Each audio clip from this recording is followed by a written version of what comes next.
Hey everyone, Tony Winston here. I've done this video like 3 times. The first one just was messy, and the second one, my microphone was like out there. And this one, hopefully I'll get it right. So Summer knows I've got another video where I just play a very simple version of the song, so check that out if you want to. Link is somewhere. And just says F minor, so we're not going to add anything to it. But this is like the Stairway to Heaven changes, you know.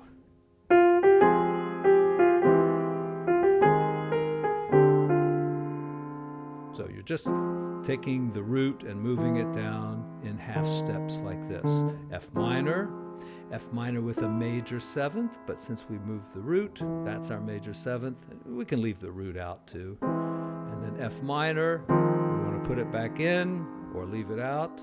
And D minor 7th flat 5, that's the circle with the line through it. And you know, we could leave the root out again, or the F out, I mean. So.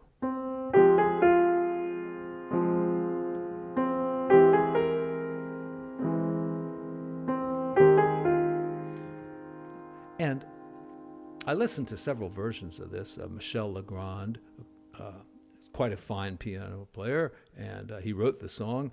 And he copies the melody an octave higher. So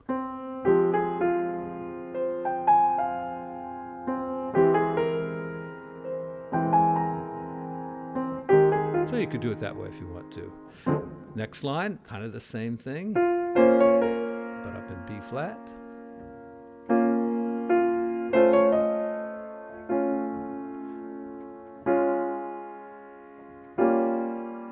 And then a C sus. An easy way is like fourths. All right? Because we're suspending that third up to a fourth. And then just resolve it like that.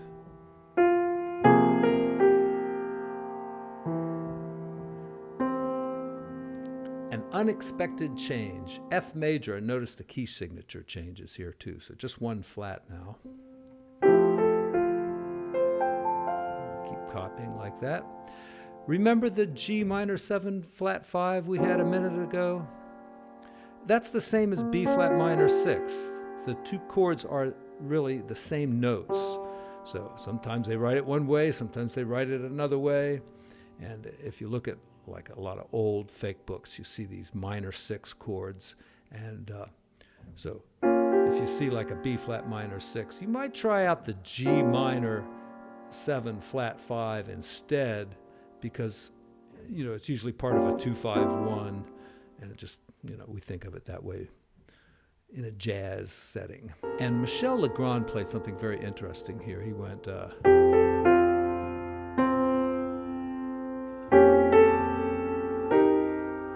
put the E flat in there.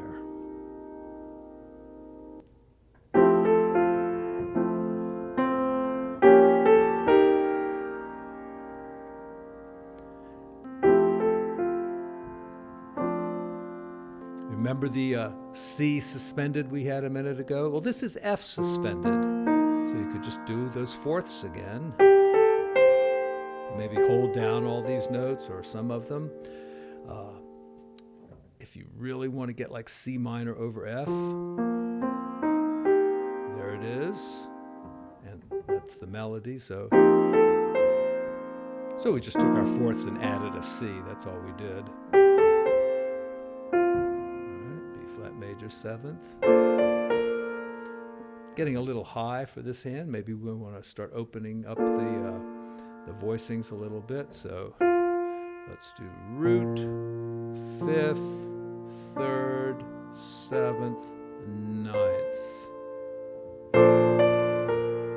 And then we still have that kind of problem there. So what can we do? A little harmony would be nice. That makes it a 6th chord now instead of a major 7th.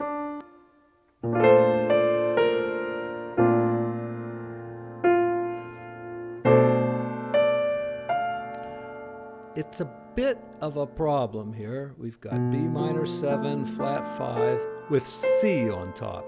I mean, it changes right away to the D, and C is a legal note. I mean, you're allowed to put that onto a minor 7 flat 5 chord. All right, it sounds very dissonant, but according to the Berklee College of Music chord voicing formulas, it's definitely acceptable.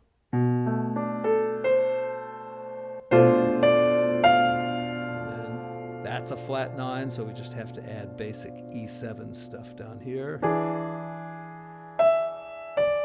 right. Now this is such a typical Berklee College of Music basic chord formula thing, 1, 5, 3, 7, 3.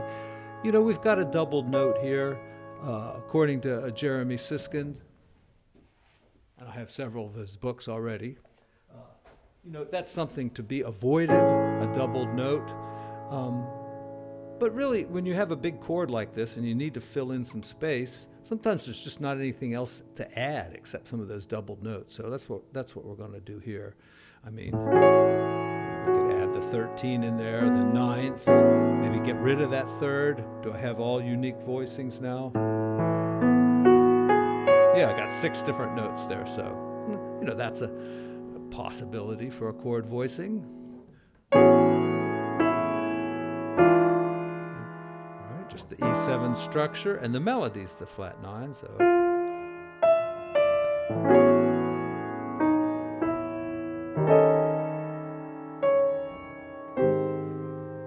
Now I listened to Michel Legrand, and here I believe that's what Michel Legrand played. So what is that? It's an E altered dominant, and so is this. And notice it's just these 2 triads. The tritone away from E flat, which is A, and then a whole step above that gives you some good color tones as well. We've got the sharp 9, the flat 13, the root.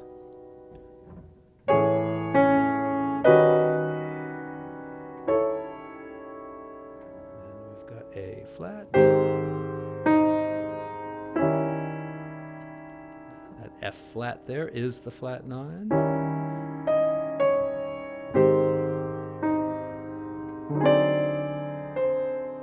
It's the same idea there, but I just did this one and put the melody note there. Here, just like an A minor over G, and then G6, and then kind of the same thing. That's what Michel played, but you could do a diminished chord, and another one.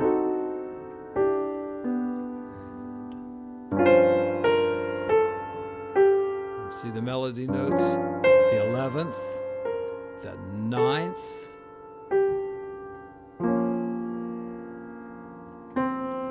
keep the C on the bass here.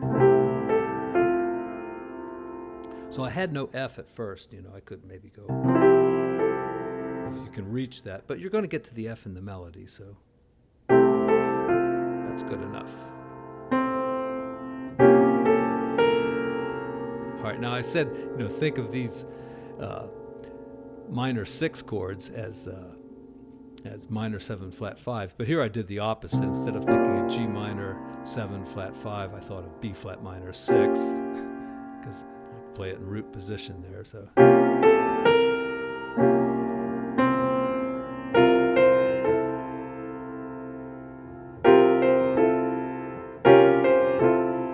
lots of ways. Now there I played a minor 7th. It was an accident, but I like it.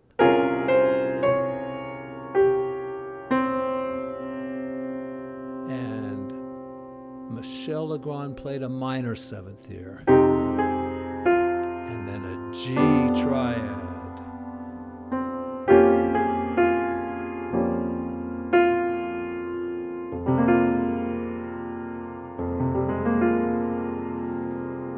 And something interesting was played there. I think it was something like that. No 7th, but everything else that you can possibly stick into the chord. The 9th, the 11th.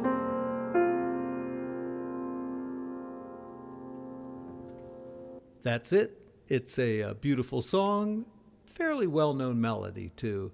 It's such a catchy little melody that I think that people that haven't heard the song before will instantly like it if you play it well. So study my tutorial, study the charts, study other people that play this song, especially the composer, and I think you can't go wrong with this tune. So enjoy it. Chart and other stuff is down there in the description. And thanks, everyone.